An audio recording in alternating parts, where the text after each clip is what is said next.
Bali, ang pasabot ng ini is the Bokono na types of business letter na that commonly used in a corporate world. Nag-differ lamang sila sa purpose, style, and nature.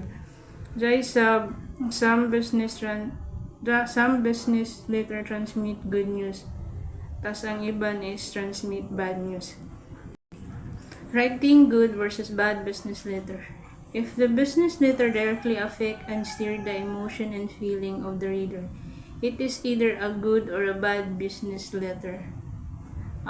Ibali, ang pasabatin niya is Jai ko na business letter na directly affect, steer, and emotion and feeling of the reader.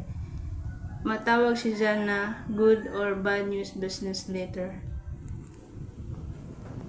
Kibali, jare ila kalainan sa good and bad, sa good versus sa bad news business letter. Ang sa good is, if you are writing a letter promotion someone in your company, and then if you are commanding a team in your corporation or beating monthly sales, or you are probably writing a good news letter.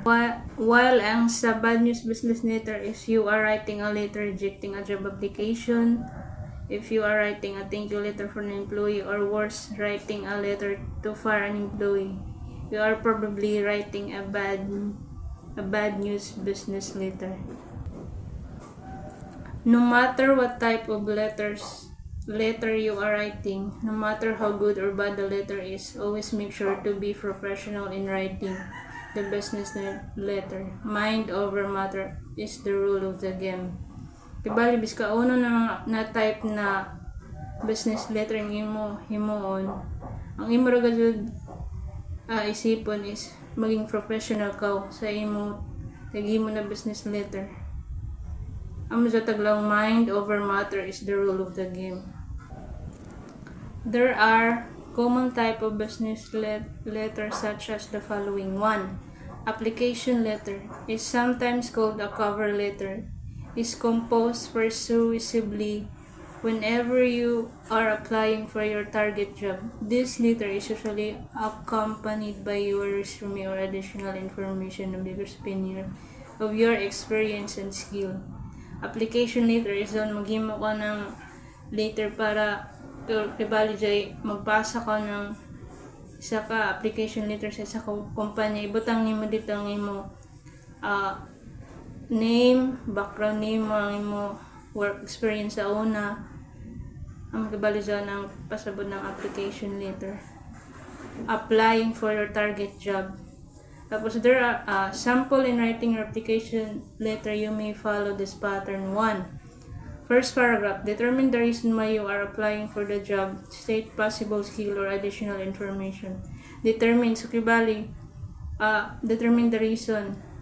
Klaro ni mo dito ni rason na why na uno ni apply ko ng ini na job, and uno ra ba ng mga skill and uno sa imo na maipakita nimo dito sa ila na company. Second paragraph, explain why you deserve the job. Substantiate your reason, your level of job competency. Explain mo sa ila why nga na uno na deserve nimo gud na makuha ini na job. Uno na mga rason. Tapos ipakita mo sa ila why na dapat ka gud nila kuhaon. I-prove mo kibali gud sa ila. And then the last paragraph is even if you think you are not needed or hired, do not forget to thank the hiring personnel. Yes, dapat think positive ra ka. Think positive ra ka na bisa kun duha pa na makuha ko or dili. Magpasalamat ka gyapon kay ila ka tag-accept na tag-interview ka nila. Imo kay bali pasalamatan jud to personnel nga nag-interview sa imo. There are two types of resumes. The first one is the chronological resume, the functional resume. The chronological resumes, this type of resume focuses on an individual's work history experiences, and achievements presented in reverse chronological order, starting with the most recent position and going back.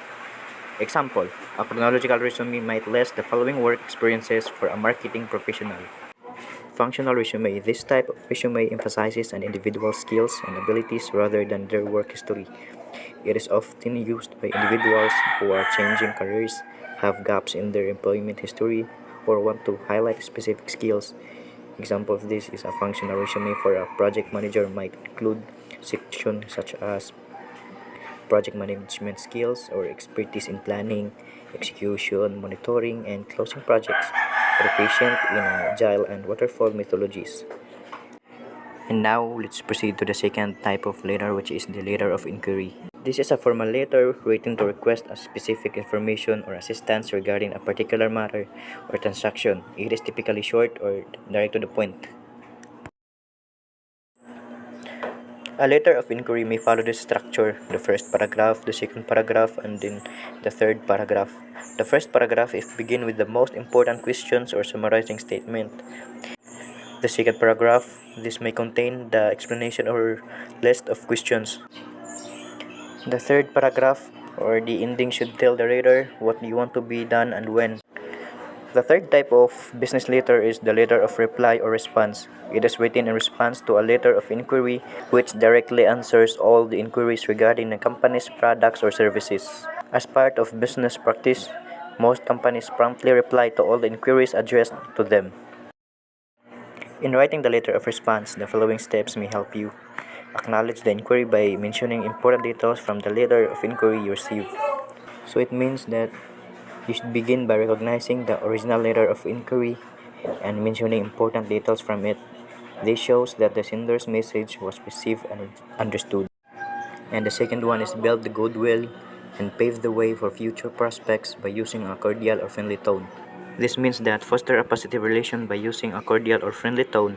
This helps to pave the way for future interactions and opportunities.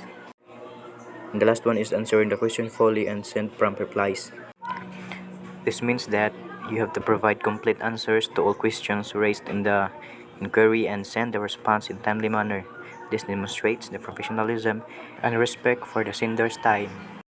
The fourth type of business letter is the letter of request. It is commonly used everywhere in academia, industry, and even in the corporate world. The main purpose of this letter is to request something needed.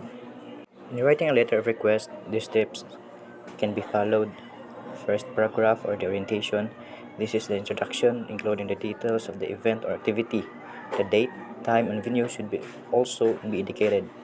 Second paragraph or information. This part should mention the requested materials, equipment, or even the venue, being very specific. The last paragraph or the action.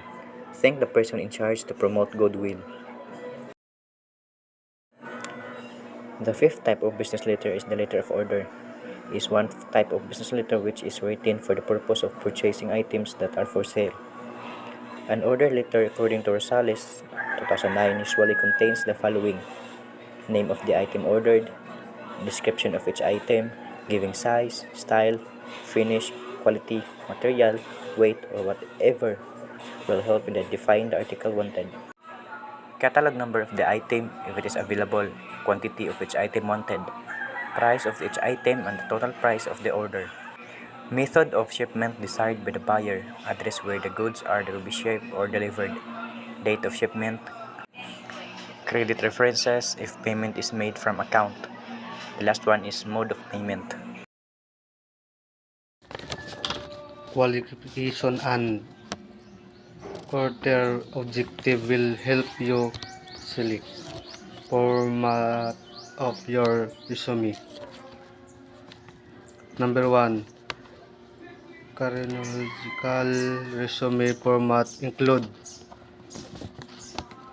application